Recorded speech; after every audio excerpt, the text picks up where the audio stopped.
ఎవరైతే డిఎస్సి రాసి ఉన్నారో ఇక్కడ టెట్ ఎడిట్ ఆప్షన్కి అయితే ఇక్కడ మనకు వెబ్సైట్లో ఇవ్వడం జరిగింది. ఇక్కడ కనిపిస్తుంది కదా, ఇది ఎడిట్ టెట్ డీటెయిల్స్. ఎవరైతే 2024లో టెట్ రాసిండ్రో ఇప్పుడు వాళ్ళ డీటెయిల్స్ అనేటివి టెట్ డీటెయిల్స్ ఎంటర్ చేయలే కదా, వాళ్ళైతే ఎంటర్ చేసుకోవడానికి ఇప్పుడైతే ఎడిట్ ఆప్షన్ ఇచ్చిండ్రు. మరి పాత అభ్యర్థులు మనం ఎప్పుడైతే అప్లై చేసినామో అప్పుడు టెట్ మార్కులు ఎంటర్ చేసినాం కదా, అంటే మరి అట్లా ఎంటర్ చేసిన వాళ్ళు కూడా మళ్ళీ ఎడిట్ చేసుకోవాలి అంటే అట్లా ఎడిట్ చేసుకోవాల్సిన అవసరం లేదు. ఆ మార్కులు ఎటు పోవో అట్లనే ఉంటాయి. మనం ఎడిట్ చేయకపోయినా కన్ఫర్మ్ చేయకపోయినా అట్లనే ఉంటాయి మార్క్స్. ఇప్పుడు మరి ఎడిట్ ఎవరు చేసుకోవాలి?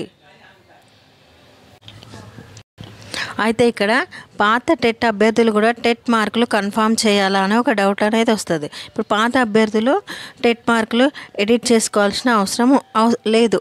ఆ మార్కులు అట్లనే ఉంటాయి. ఎవరైతే 2024లో రాస్తే వాళ్ళు మాత్రమే అప్డేట్ చేసుకోవాలి.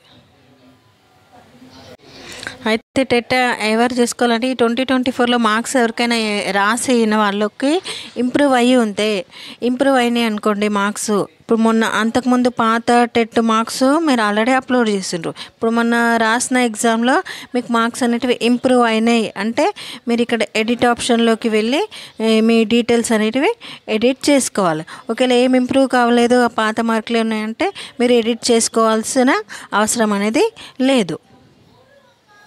అయితే ఇప్పుడు ఎవరైతే ఎడిట్ చేసుకుంటారో వాళ్ళు ఇక్కడ చూస్తే ఇక్కడ నమోదు సంఖ్య అని ఉంది కదా, మీకు హాల్ టికెట్లో TRతో ఒక నెంబర్ అనేది స్టార్ట్ అవుతుంది కదా, ఆ నెంబర్ని ఇక్కడ టైప్ చేయాలి. ఇక్కడ పుట్టిన తేదీ అనేది టైప్ చేసి వివరాలను పొందండి, ఇది ఇక్కడ ప్రెస్ చేస్తే మన డీటెయిల్స్ అన్నీ వస్తాయి. ఇప్పుడు ఎవరికైనా మార్క్స్ ఇంప్రూవ్ అయినా లేకపోతే కొత్తగా మార్క్స్ ఎంట్రీ చేయాలనుకున్నా ఈ ఎంట్రీ చేసుకోవడానికి మనకు ఫామ్ అనేది ఓపెన్ అవుతుంది. ఇప్పుడు మన హాల్ టికెట్ నెంబర్ అనేది అక్కడ టెట్ హాల్ టికెట్ నెంబర్ అనేది టైప్ చేస్తే మిగతా డీటెయిల్స్ అనేవి వచ్చేస్తాయి ఆటోమేటిక్గా. Thank you for watching this video and subscribe my YouTube and share this video.